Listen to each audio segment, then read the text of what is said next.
Hi, my name's Steve Lewis. Welcome to www.fitforfunction.com.au. Today, a beautiful day here in Sydney, Australia, and it's a great day to talk about one of my favourite subjects, which is actually the shoulder. The shoulder is one of those joints which is involved in pretty much everything that we do.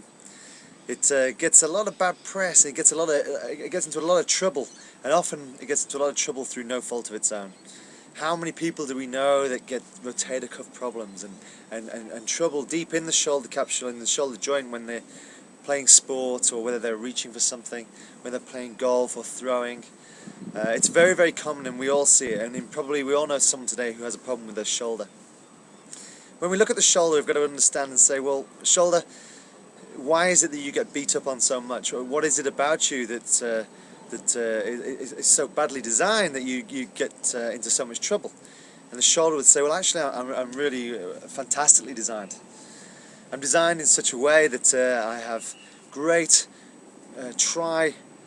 plane motion. I have plenty of what we call shoulder flexion, extension.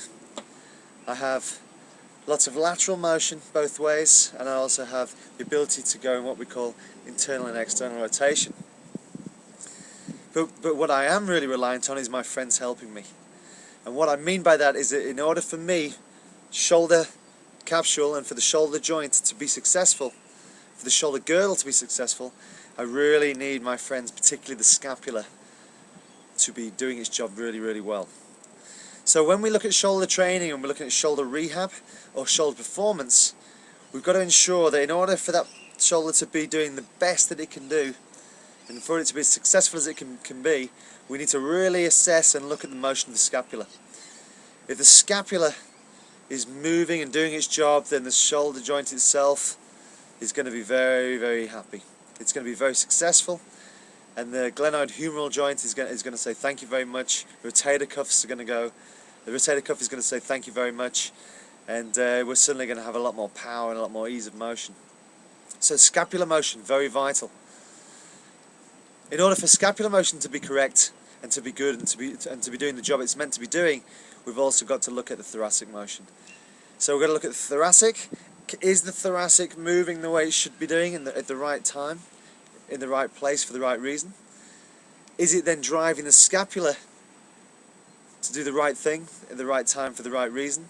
Is that driving the glenohumeral joint to do the right thing at the right time for the right reason? Again, if all those things are doing their job properly, suddenly that shoulder is going to be helped out by the abdominal complex, the pectorals, the biceps. There's a whole heap of things that are going to help that shoulder to do its job and then to sling it forward and through. But again, if we haven't got the scapular and thoracic motion, and if we don't train for that, then suddenly that shoulder is going to be left high and dry.